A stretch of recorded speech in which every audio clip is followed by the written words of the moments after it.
hundreds of learners are yet to be placed. The Department of Education in the Western Cape says late applications have made it difficult to place all pupils on time.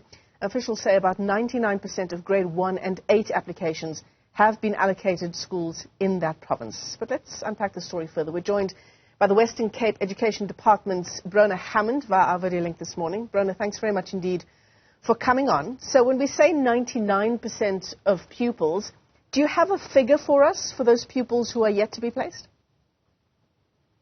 Well, as of 20th of December, it was 680 grade 1 and grade 8 learners that needed to be placed. Obviously, schools were closed during this period, so made placements quite difficult, and we have received further late applications during this period, and the Minister will be releasing updates stats this afternoon. So we'll find out exactly where we stand ahead of Wednesday, but we are receiving late applications as we speak. I was actually about to ask you that. When you talk about late applications, how late are we talking? Well, we actually opened up our enrollment process in March and April of the year before the school academic year. So it really is an early process, and the reason why we do this is so that our schools actually finalize their original class lists by June of that year. And then we get that information, we use that information to determine where we're going to have our additional mobiles, how many teachers we will require, our stationery, our textbook requirements. So that data is very important to us, and that's why we have the process so early. So any late applications following that date makes it a bit more difficult and challenging for us because, you know, a mobile school doesn't pop up overnight. It requires planning, it requires, various municipal bylaws, impact assessments, and even negotiations with school governing bodies. So, you know, that's the challenge that we face now when we all of a sudden have an influx of learners that have not yet been registered in this province, requiring placement, and we do not know where, we do not know what grades they will require, what language preferences or even subject choices. So it can be a challenge, and therefore we ask those parents to be patient with us as we try and place their children as soon as possible, which we are committed to doing so. So that's the responsibility, obviously, of parents and caregivers, right? Is there a context where some schools are also failing to place students on time? Well, you know, it's very difficult. This is another challenge. You know, it's not as simple as putting a child into their nearest school, you know, and when they apply. There's some schools that are more popular than others. So therefore, parents sometimes are determined to have their school of choice. And those schools, like, for example, Claremont High School in the Western Cape received 3,200 applications for just over 180 learners. So that is a lot of parents that are disappointed that they're not getting into that school. Then the other thing is that what we do is we have a 10-day SNAP survey, and now that day is critical for us because a lot of schools that haven't finalized their class lists have to do so by the 10th school day.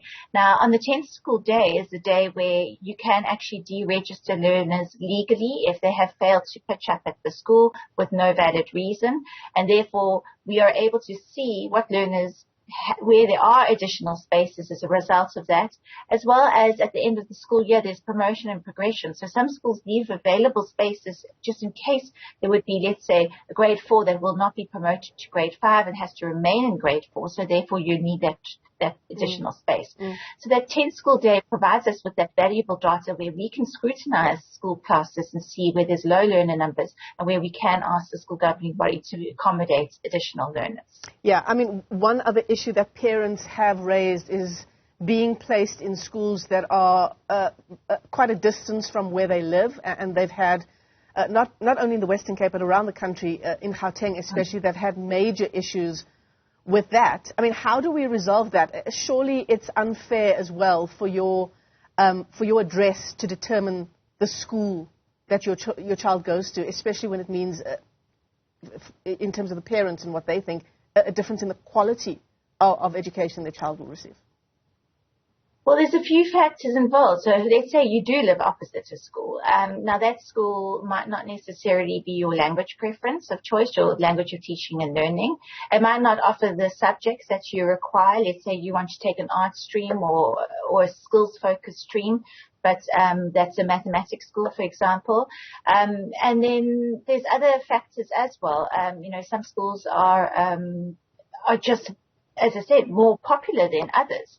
And so the school governing body has the right to determine their admission policy and to see who gets into their school. However, we're trying to ensure that we have access for everyone in every school in the province. So Gauteng, for example, have feeder zones where you have a zone where learners apply and you can get into a school in that area. However, in the Western Cape, we have not allowed for feeder zones so that parents have the choice to go to any school that they desire, will apply at any school that they desire. So, for instance, if you live in Stellenbosch, you can still apply to a school in Pinelands, for example, which is quite a distance away. But if that is your school of choice, you still have that option. And in terms of, and I want to use the opportunity talking to you this morning, Bronagh, to address a whole range of issues insofar as education in your province is concerned. In terms of pupils who don't return to class, you mentioned earlier that the school then has a certain amount of time to then say, well, that child is not coming back. But is there any follow-up investigation, especially in particular communities where perhaps parent oversight is not as it should be, parent or caregivers? Is there any follow-up from the school or from the education department to say, all right, the child is not returning to our school, but the child is in a school?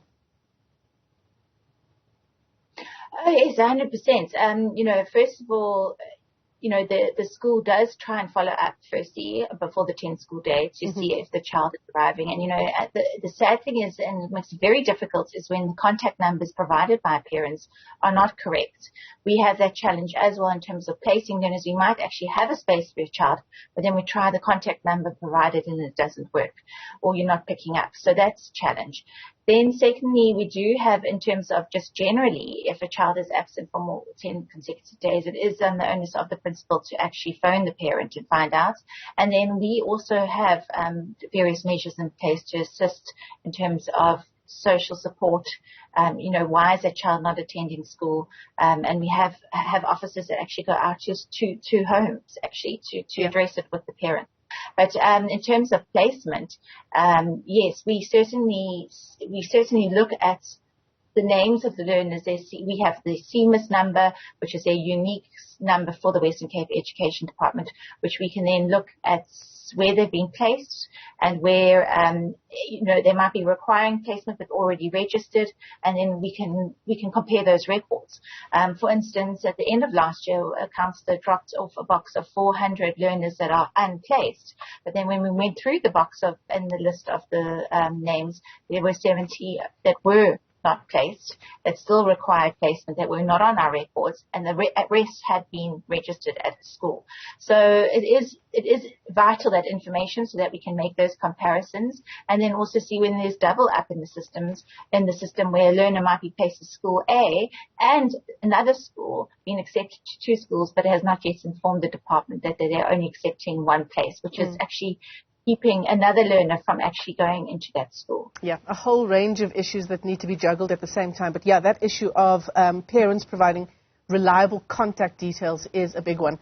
Bronagh, as we end off our conversation, it's 2 days to go, or 2 sleeps to go, as the children would say, until coastal schools go back to class this Wednesday. Aside from the placement issue, are there any other gaps that you're concerned about? No, well, we've got our provisioning of textbooks and stationery and furniture and equipment down very well. We actually start that process very early in the year because we have our enrollment process so early, so that data can inform us, and we also ask our schools to provide their requests by June, July of that year. So all our orders were in, all our deliveries done by the beginning of December. So that was all in place. But obviously we're on standby for Wednesday. There could be unexpected circumstances come up. We actually expect that there will be unexpected circumstances whereby there will be a demand in a certain area due to increase in growth in population, or a new community that has sprung up in a certain area over the school holidays, and those things happen every year. But it's we're trying to prepare for that as much as possible. Have various stock in all our staff are on standby to address that, but it is a challenge, and we don't see that we'll have 100% learner placement on Wednesday or even by the end of this week, but we'll certainly try to do so as fast as possible, and then obviously with that 10-day SNAP survey being a key and critical day for us. Bronagh Hammond with the Western Cape Education Department, thanks very much indeed for joining us. And of course that placement issue is one that is not only in the Western Cape but also in Gauteng as well.